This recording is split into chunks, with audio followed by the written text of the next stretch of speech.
This is a disclaimer. Please excuse any swearing or obscene movements. I do have Tourette's.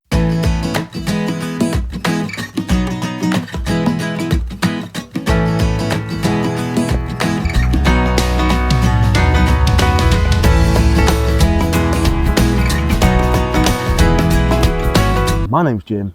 My name's Lou. Welcome back to the channel. We are Fields and Flocks. So I'll take you back to 3 weeks before we moved. We were supposed to move at this point. It was mid-September. We'd booked vans, hadn't we? Yeah. Everyone had booked removals, and Everyone in the chain had booked removals. Yeah. You know, it was it was the day we were supposed to move. should have been moving. We were all set to go, and it didn't happen. So we found out that the reason it hadn't moved is actually one of the houses is in grant of probate and they hadn't sorted it out. So at this point, when we found that out, we were absolutely devastated because we thought it was over. The dream was over. Couldn't take the stress at all. No. Well, you can't. Part of it is you can't take stress. Yeah. Stress is a huge trigger. Definitely. So it was. You were just constantly, tics, seizures, the stress of moving itself. It was all. It got a lot, hadn't it? It become a bit too much by that point. But to make things even more complicated, we were actually selling multiple houses at the same time. So we had multiple buyers. Luckily, all of our buyers were actually very understanding of our situation, they were all very nice. Very tolerant of the situation. It was the owner of the house we were buying was starting to get cold feet and starting to think this stress isn't worth it. It's a beautiful house, we love it, we might as well stay.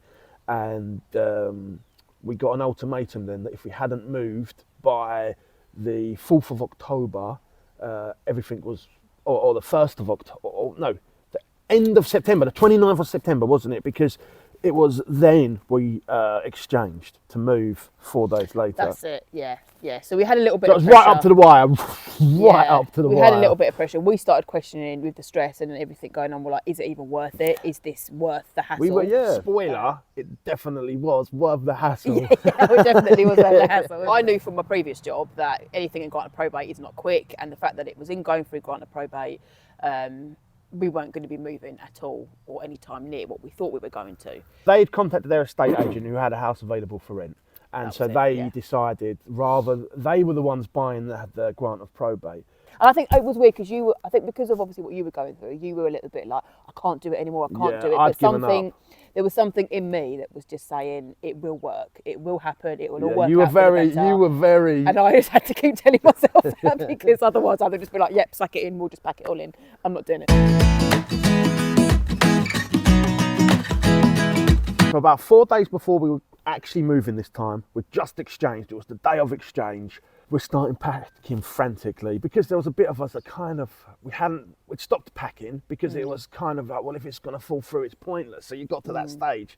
And Lou started moaning that she was sick and she feeling we really were super crap. stressed and I wasn't sleeping and the kids were up in the night and I was just like, I feel really sick. And you were just like, Lou, I think you might be pregnant. I was like, flat out, you're wrong, no, it's stress, it's just the chaos, I'll be fine. I think I knew secretly that I was really. Yeah. I should do. So on top of the moving 6-hour drive with a stop, we had a pregnant wife in the car. Nausea. My mum very kindly took our kids up. My stepdad drove our two, Theo and Lydia up. But me and Lou had to take the chickens 6 hours in the car, and I think we had 8 at the time, and it was disgusting. That dog doesn't smell great either. She's an old Basset hound, and the chickens and the dog combined, it was an absolutely disgusting journey. It's really not. Right, so we've just left Essex for the last time, and we are on our way. Absolutely stinks of shit. The chickens and we got the dog, the kids are with the parents, and we are moving to Wales. So beginning of October, we had finally arrived in our new home in Wales. How did you feel? Because you hadn't seen it, I'd seen it. You hadn't really even looked at pictures because you didn't want to, did you? I didn't want to get my hopes too set on something that might not happen. and I was in a bad way, the stress, and I couldn't cope with even looking at the pictures. So it was a bit of a surprise. I'd never been to Wales before, Cornish by blood, so I feel like I had an affinity to the area in a sense. But as soon as I came here, it felt like home. Like the first day, I just remember getting here, just standing on the field and just being like, this is my life now. Like, it was a realisation, and my condition more or less got better overnight, and not because it's triggered by stress. There's obviously a big sense of relief, which naturally it's over sensory stuff. So there's a lot of people and a lot of noise that adds to it. You don't. Well, and here, I don't think I ever appreciated the peripherals your brain is taking in when you're in a busy area. Like we have 200 houses down our road, so 200 cars coming back and forth, people just walking past. There's a lot that my brain was trying to take digesting, which I didn't even know it was digesting. So coming out where it's nice and quiet, and there's just a lot less people here. There's a lot less people. There's a lot less going on. So I was feeling great. I was feeling on top of the world. I was feeling like it was destiny. Truly, I felt like when we got here, I was like, yes, this is where I am meant to be. This is where I'm meant to spend the rest of my life, and felt absolutely great. See, what about you?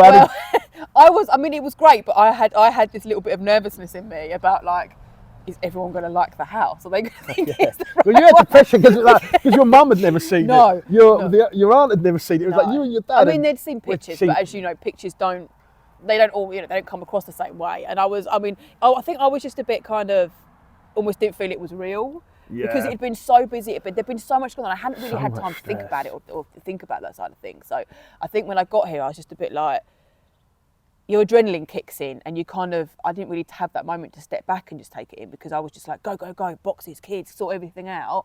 The only thing that I remember thinking is, like, I really hope everyone likes it, because if they don't, it's just too late. Like, what can you do?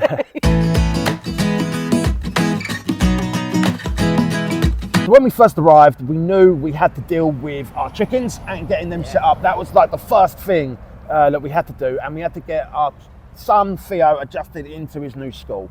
So we started by building the chickens we put them in the fruit cage, didn't we? Oh right, yeah, that's right. We put them in the fruit cage first, which wasn't ideal, but they were in a contained area at least. In hindsight, it was a terrible decision. They wrecked the fruit cage, which had been left in a nice state. It had all weed matting on it, and we stupidly pulled that all up so that the chickens had some dirt to scratch around in. And one of our first mistakes that was, because we then had to redo the fruit netting, and it was hard work. Yeah. I mean, there wasn't a huge amount of stuff in there. There was a few nice plants, wasn't there? But no. I mean, that's the only option we had at the time. So we bought our old coop with us. That's like the plastic ones. So we put that together. They had a nice coop. They had a bit of a secure area at least. So it was then time to. We got an electric fence very quickly. Electric fence was the next thing. I'd actually ordered it a few days before we moved, because I knew, but it had like a 2-week lead time. So it was about a week and a half after we arrived, we got this electric fence and the equipment to run it.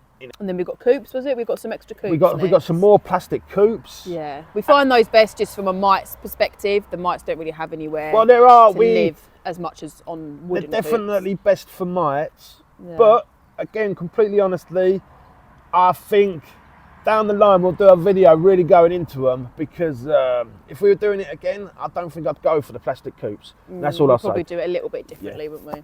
Yeah.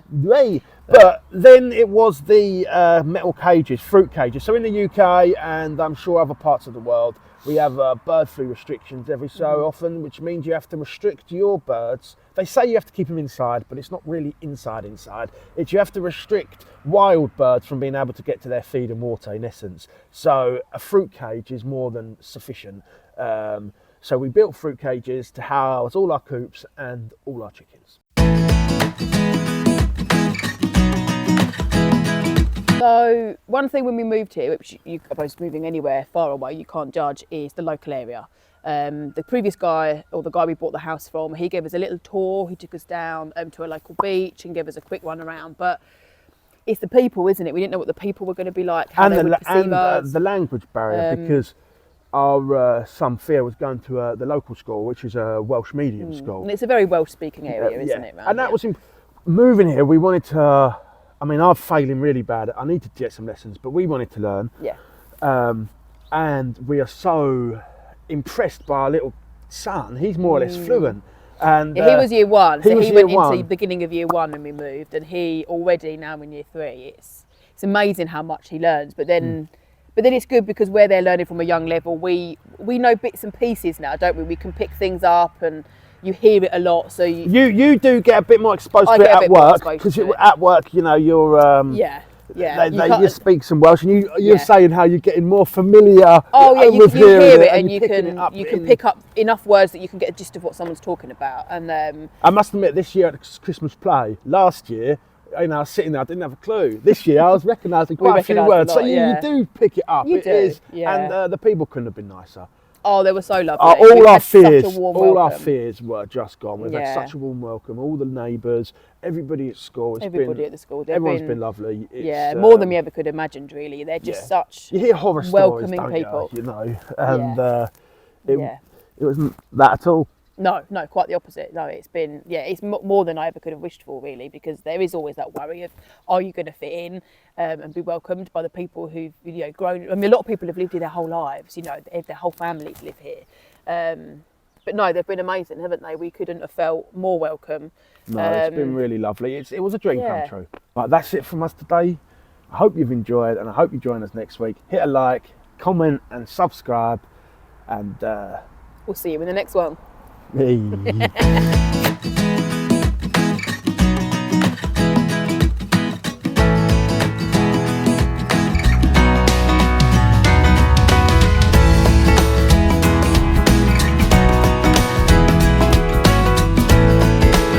So early October, we finally had. Start again, because my hands. I'm looking at it. Right. Fuck off. Yay! Yay! No, I'm going to stop that. My name's Jim. My name's Lou. Welcome back to the channel. We are Fields and Vlogs. I'm not looking at the camera, I'm looking at like the... Does that matter? Huh?